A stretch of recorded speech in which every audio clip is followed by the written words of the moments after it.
The Denver Broncos are finalizing a trade to send 8-time Pro Bowl linebacker Von Miller to the Los Angeles Rams. And this comes right before the NFL trade deadline. I'm Claudette Montana Pattison with FanNation Now, joined by Zack Kelberman. He is the deputy editor of Mile High Huddle. And Zack, for a lot of NFL fans, this might be some very shocking news to receive on a Monday morning. Von Miller, a veteran player, a guy that is loved by the Denver Broncos community, now potentially going to Los Angeles Rams. I just lightly touched on, obviously, the details of this trade, but what can you kind of tell us more about this deal?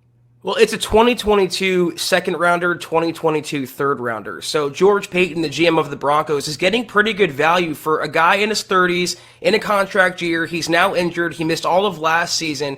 I think this was a good deal for Denver from that point of view. From the fans' point of view, it's very bittersweet. You're talking about a future Hall of Famer, franchise legend, and a lot of fans don't realize that the NFL is a business first and foremost. And the leaders of these franchises, the GMs and the shot callers, they're going to do what's best for the team, not for the player. But I think in this trade, it's one of the rare situations where it's a win-win. You get his contract off the books, you get 2 valuable draft picks back in return, and Von goes to a contending team with a chance to win another ring. You're talking about Von Miller with Jalen Ramsey and Aaron Donald on that defense. That's scary.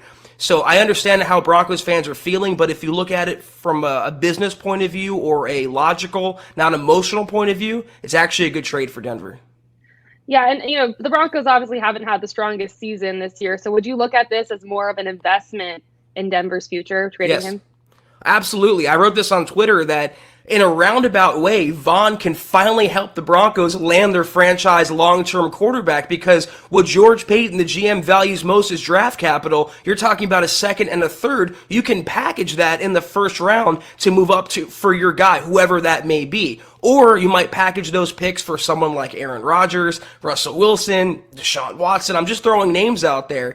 But it was a decent trade for both sides, and I know, again, the emotional aspect of it, 58 gone, the chicken farmer in Denver, the community maven.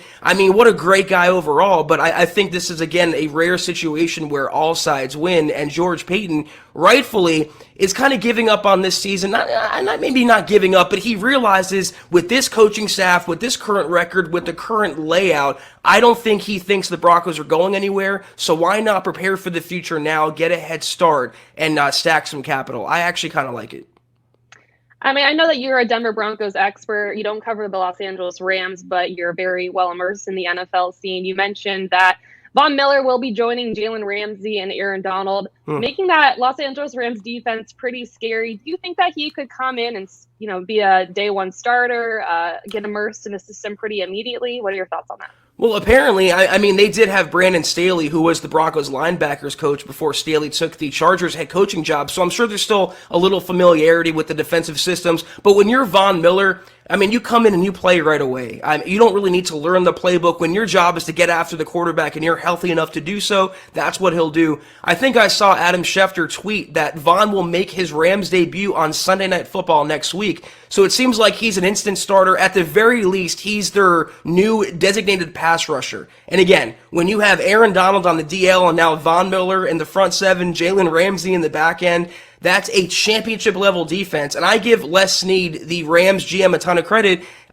He is swinging for the fences. He realizes they have a championship window that's increasingly closing in the NFL, and he's trying to squeeze through it before it's too late.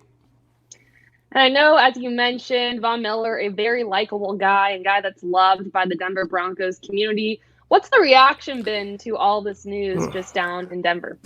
I would say it's a mixed bag, but I would lean more toward, obviously, it just happened. It's like when you get broken up with, you don't really react logically right away. You need a little time to process it, and that's what fans are going through right now. The 5 stages of grief with Von now gone. But some of the fan base, the ones that aren't blindsided by this, I think they realize this was just a matter of time. They weren't going to re-sign him after this year, and they got some value back in return. So it's kind of like ripping the Band-Aid off, prematurely, but it has to come off anyway. I've seen a lot of Broncos fans denouncing George Paton, denouncing the Broncos, wanting to buy up the stock of 58 jerseys. And I understand that. He's like, light a shrine to him. He's a franchise legend, future Hall of Famer. I personally cannot wait for his name to be inducted in the Ring of Fame. But again, when you step back and look at this from a business point of view, a non-emotional point of view, you got 2 high-round draft picks back in return. You're clearing a ton of money off the cap for next year and for this year. And Von goes to a contending team. And if you're a true fan of Von Miller, you want him to win, you want him to chase another ring, and that's what he'll do in Los Angeles. It's not like they dumped him to Miami or the Jets or the Giants. It's a good opportunity for Von.